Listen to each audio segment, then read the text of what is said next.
बिस्मिल्लाहिर्रहमानिर्रहीम। अस्सलाम वालेकुम डियर स्टूडेंट्स। आज हम अपने चैप्टर 13 को वाइंड अप करेंगे और लेक्चर नंबर 18 में मैं आपको ग्रुप 7A की कुछ केमिकल प्रॉपर्टीज जो है वो डिस्कस करूंगा। बेटे केमिकल प्रॉपर्टीज में हमारे पास दो तरह के बिहेवियर जो है वो बताए जाते हैं। एक है ऑक्सीडाइजिंग एबिलिटी ऑफ हैलोजेंस और इसी से मिलता जुलता दूसरा है रिड्यूसिंग एबिलिटी ऑफ हैलोजेंस। ठीक है जी, oxidising and reducing ability of halogens. बेटा ऑक्सीडाइजिंग एबिलिटी से मुराद क्या है? A substance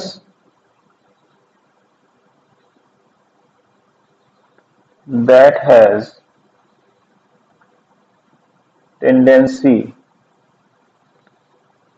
to accept electron is said to be oxidizing।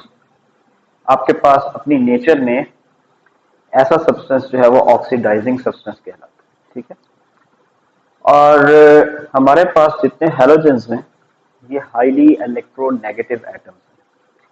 तो बेटा इलेक्ट्रोनेगेटिव एटम्स के अंदर ये एबिलिटी होती है कि ये इलेक्ट्रॉन्स को अट्रैक्ट करते हैं। अब अगर इलेक्ट्रोनेगेटिविटी देखी जाए तो इसमें फ्लोरीन सबसे टॉप पे है, तो इसका मतलब ये हुआ कि फ्लोरीन के अंदर इलेक्ट्रॉन अट्रैक्ट करने की एबिलिटी सबसे ज्यादा है। इसके बाद क्लोरीन है, ब्रोमीन है और आखिर में आयोडीन। जैसे जैसे आप ग्रुप में नीचे आते जाएंगे वैसे वैसे ऑक्सीडाइजिंग एबिलिटी कम होती जाएगी। इस लिहाज से रिएक्शंस जो हैं वो कुछ यूं देखे गए हैं कि अगर बॉटम वाला कोई भी एलिमेंट किसी कंपाउंड में बॉन्ड बना ले तो जो टॉप वाले एलिमेंट्स हैं ये इन बॉटम वालों को डिस्प्लेस कर सकते हैं और उनसे इलेक्ट्रॉन हासिल करके उन्हें ऑक्सीडाइज कर सकते हैं। बात बड़ी आसान है। ऊपर वाला एलिमेंट फॉर एग्जांपल फ्लोरीन, ये क्या करेगा? ये किसी भी कंपाउंड में क्लोराइड आयन को जो है वो पिक कर सकता है, क्लोराइड आयन से इलेक्ट्रॉन हासिल करेगा और अपने आप को तब्दील कर देगा इनटू फ्लोराइड आयन, जबकि क्लोरीन जिससे इलेक्ट्रॉन विड्रॉ किए गए हैं, जिसकी ऑक्सीडेशन की गई है, ये रिड्यूस हो जाएगा और ये आपके पास बन जाएगा Cl2। तो कंडीशन क्या होगी जी? कंडीशन ये है कि अगर मैं कहूं कि मेरे पास फ्लोरीन रिएक्शन करना चाह रहा है सोडियम क्लोराइड से, तो फ्लोरीन में ये एबिलिटी है कि ये बिहेव करे एज ऑक्सीडाइजिंग एजेंट, जबकि क्लोरीन इसके मुकाबले में एक अच्छा रिड्यूसिंग एजेंट है। ये फ्लोरीन की रिडक्शन कर रहा है और फ्लोरीन इसकी ऑक्सीडेशन। रिजल्ट में क्या होगा? मेरे पास प्रोडक्ट बन जाएगा sodium fluoride along with chlorine. तो इस एबिलिटी को, इस रिएक्शन को हम कहते हैं ऑक्सीडाइजिंग पावर। ये टॉप वाला जो है, स्मॉलर साइज जो है, ये बड़े साइज के हैलोजेंस को उनके कंपाउंड से डिस्प्लेस करके सेपरेट कर सकते हैं और खुद उस कंपाउंड के अंदर बॉन्ड बना सकते हैं। इसी पैटर्न पे अगर मैं मजीद रिएक्शन लिखूं तो ये यूं भी लिखा जा सकता है कि अगर क्लोरीन हो और उसे मौका मिले ब्रोमाइड आयन के साथ रिएक्शन करने का, तो आपके पास क्लोराइड आयन बन जाते हैं और साथ में ब्रोमीन मॉलिक्यूल। इसी तरह अगर ब्रोमीन आयोडाइड के साथ रिएक्शन करे तो वो खुद कन्वर्ट हो जाता है ब्रोमाइड आयन में, साथ में आयोडीन मॉलिक्यूल। लेकिन अगर मैं ये कहूं कि ये ब्रोमीन क्लोराइड आयन से रिएक्शन करे, तो अब बेटा आपके पास जो ब्रोमीन है ये इतना अच्छा ऑक्सीडाइजिंग एजेंट नहीं है जितना कि क्लोरीन है। यानी क्लोरीन अपने इलेक्ट्रॉन कभी भी ब्रोमीन को प्रोवाइड नहीं करेगा। तो यहां पे आपके पास कोई रिएक्शन जो है वो नहीं होगा। ये एक ऐसा टॉपिक है जो आप लोगों ने इससे पहले 9th में पढ़ा था। आखिरी चैप्टर में आपके पास लास्ट पेज के ऊपर ये टॉपिक था। पुरानी बात है, भूल जाता है बंदा, नहीं याद रहती, लेकिन बेटे ये टॉपिक आप लोगों ने इससे पहले पढ़ा हुआ है। यहाँ पे इसको हम एक दफा फिर से रिपीट करें, ठीक है जी। तो ये वो आपके पास आसान टॉपिक हो। Second, reducing ability, power to donate as positive ion. ये आपके पास रिड्यूसिंग एबिलिटी की बेसिक कंडीशन। हमने कहा था रिडक्शन तीन तरह से होती है, या तो कोई एलिमेंट इलेक्ट्रॉन गेन कर ले तो रिडक्शन होती है, हाइड्रोजन गेन कर ले, हाइड्रोजन से बॉन्ड बना ले तो रिडक्शन होती है, या फिर ऑक्सीजन लूज कर दे तो रिडक्शन। हेलोजन एसिड्स जो हैं बेटे, जो हमारे पास बहुत ही अच्छे एसिड्स हैं, रिएक्टिव भी हैं, उनके अंदर ये पावर है कि ये आपके पास H पॉजिटिव आयन डोनेट कर सकते हैं, और H पॉजिटिव आयन डोनेट करने पर आपके पास जो है वो रिडक्शन की कंडीशन अप्लाई कर सकते हैं। मिसाल के तौर पर अगर मैं HF या HCl की बात करूं तो इनकी बॉन्डिंग स्ट्रांग होने की वजह से they are not good reducing agent, लेकिन इसके मुकाबले में HBr is a good reducing agent. मैं यहां लिख देता हूं, चलो, रिड्यूसिंग एजेंट। बट HI जो है बेटे, इसके बारे में कहते हैं it is a very good reducing agent. यानी हाइड्रोजन आयोडीन जो है ये अपने बॉन्ड को बड़ी आसानी के साथ तोड़ सकते हैं, और बॉन्ड ब्रेक करने पर ये हाइड्रोजन किसी भी मॉलिक्यूल या एसिड के साथ भी इवन रिएक्शन करके ऐड हो सकता है। जरूरी बात यह है कि ये दोनों इतने अच्छे रिड्यूसिंग एजेंट्स हैं कि ये अपने मुकाबले में जो अच्छे ऑक्सीडाइजिंग एसिड्स हैं उनके साथ भी रिएक्शन कर सकते हैं। मिसाल के तौर पर एक रिएक्शन है, मैं ये कहता हूं मेरे पास हाइड्रोजन ब्रोमाइड आयोनाइज हो रहे हैं, आयोनाइज होकर कितने आयन बन रहे हैं? दो H पॉजिटिव आयन बन रहे हैं, साथ में मेरे पास दो Br नेगेटिव आयन बन रहे हैं। ये जो ब्रोमाइड आयन होते हैं ये फौरन से क्या करते हैं, इलेक्ट्रॉन लूज करके ब्रोमीन में कन्वर्ट होते हैं, ऑक्सीडाइज हो गए, इट सेल्फ ऑक्सीडाइज हो गए। लेकिन ये दो इलेक्ट्रॉन कहां जाएंगे बेटा? ये दो इलेक्ट्रॉन चले जाएंगे इधर मिक्सचर में सल्फ्यूरिक एसिड की तरफ।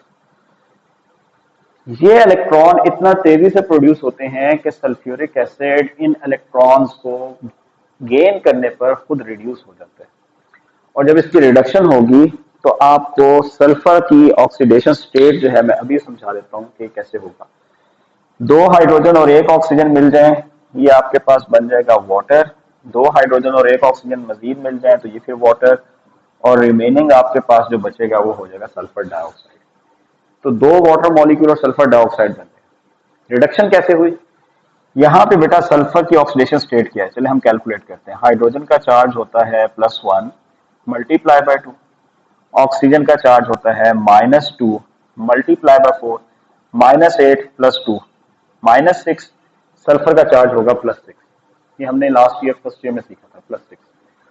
यहाँ पे क्या होगा, ऑक्सीजन का चार्ज -2 मल्टीप्लाई बाय 2, लेकिन सल्फर का चार्ज क्या होगा, +4। तो सल्फर दो इलेक्ट्रॉन एक्सेप्ट करके +6 से किस में कन्वर्ट हो रहे हैं, +4 में। तो हमने सल्फ्यूरिक एसिड की रिडक्शन कर दी है, जबकि दूसरी तरफ HBr ये ऑक्सीडाइज हो रहा है और ब्रोमीन मॉलिक्यूल में कन्वर्ट हो रहे हैं। HBr ने H2SO4 की रिडक्शन की है, लिहाजा इसको हम रिड्यूसिंग एजेंट कहते हैं। इन तीनों रिएक्शंस को अगर मैं ऐड अप कर दूं तो बेटा ये ब्रोमीन इससे कैंसिल हो जाएगा, ये हाइड्रोजन इससे कैंसिल हो जाएगा, ये इलेक्ट्रॉन इससे कैंसिल हो जाएगा। ठीक है जी।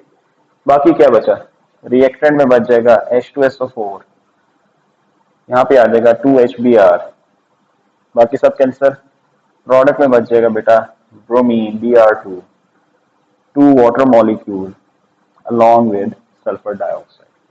तो बेटा ये फाइनल इक्वेशन आपको बड़ी आसानी से बता सकती है कि हमारे पास ऑक्सीडेशन और रिडक्शन कहाँ हो रही है।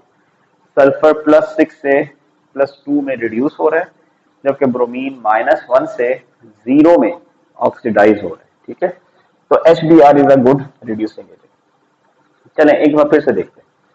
अगर हम बेटे यही रिएक्शन हाइड्रोजन आयोडाइड के साथ करें तो हाइड्रोजन आयोडाइड के ज्यादा मॉलिक्यूल पार्टिसिपेट करते हैं रिएक्शन में as compare to hydrogen bromide. Ionisation होगी, 8H पॉजिटिव आयन आएंगे और 8 ही आयोडाइड आयन।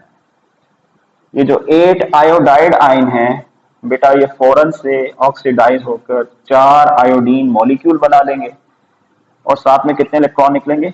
8 इलेक्ट्रॉन्स। ये जो 8 इलेक्ट्रॉन्स हैं ये सल्फ्यूरिक एसिड को जबरदस्ती रिड्यूस करते चले जाएंगे। मैं आपको थोड़ा सा गाइड कर देता हूं कि ये कैसे होगा। हमारे पास अब हाइड्रोजन कितने हैं? यहाँ पे 8 हाइड्रोजन हैं, यहाँ पे 2, 10 हाइड्रोजन। तरीकाकार ये होगा कि इनमें से कुछ हाइड्रोजन वाटर के साथ वाटर की फॉर्मेशन करेंगे, ऑक्सीजन के साथ मिलेंगे। 4 ऑक्सीजन है, तो 4 ऑक्सीजन से मुराद ये है कि आप ये समझ लेंगे ये सारे के सारे हाइड्रोजन यहां से ऑक्सीजन को पिक करते जा रहे हैं। 2 हाइड्रोजन 1 ऑक्सीजन वाटर, फिर 2 हाइड्रोजन 1 ऑक्सीजन वाटर, फिर 2 हाइड्रोजन 1 ऑक्सीजन वाटर, आखिर में फिर 2 हाइड्रोजन 1 ऑक्सीजन वाटर। बाकी क्या बचा? बाकी बच जाएगा आपके पास हाइड्रोजन सल्फाइड H2S। जैसे हमने पहले कैलकुलेट किया, यहां सल्फर की ऑक्सीडेशन स्टेट है +6, लेकिन बेटे 8 इलेक्ट्रॉन हासिल करने पर यहां सल्फर की ऑक्सीडेशन स्टेट हो जाएगी -2। यानी सल्फर यहां पे इतना रिड्यूस हुआ कि रिड्यूस होते होते होते होते पहले ऑक्सीजन लूज करता चला गया। जब सारे ऑक्सीजन लूज हो गए फिर उसके बाद उसने हाइड्रोजन गेन कर लिया, तो हाइड्रोजन गेन करके हाइड्रोजन सल्फाइड गैस बन गई। चलिए इसको हम ऐड करते हैं। ये आयोडाइड, आयोडाइड से कैंसिल, ये हाइड्रोजन, हाइड्रोजन से कैंसिल, ये इलेक्ट्रॉन, इलेक्ट्रॉन से कैंसिल। बाकी क्या बचा? बाकी बचा जनाब आपके पास सल्फ्यूरिक एसिड H2SO4 और हाइड्रोजन आयोडाइड। रिजल्ट में क्या बचा? 4 आयोडीन बच गया, साथ 4 वाटर मॉलिक्यूल बच गया और साथ में क्या आ जाएगा? Hydrogen sulphide. तो बेटा आपके पास oxidising and reducing ability of halogens जो है वो हमने यहाँ पे देख ली है। ये हमारे इस चैप्टर का लास्ट टॉपिक था। अब हमने इसकी एक्सरसाइज को देखना है। बेटा एक्सरसाइज में ज्यादा से ज्यादा रीजनिंग क्वेश्चन है, सिंपल क्वेश्चन है। जितना डिटेल से आपको मैंने ये चैप्टर करवाया है, आप लोग इसके एक्सरसाइज को जो है वो इजीली फॉलो कर सकते हैं, देख सकते हैं। एमसीक्यूज हैं, एमसीक्यूज को सॉल्व करें। कोई प्रॉब्लम हो तो आप जरूर पूछें, और अगर जो है आपके पास कोई क्वेश्चन एक्सरसाइज में से हो तो वो भी आप जरूर पूछें, ताकि आपका जो प्रॉब्लम है वो क्लियर किया जा सके। ठीक है, थैंक यू, अल्लाह हाफिज।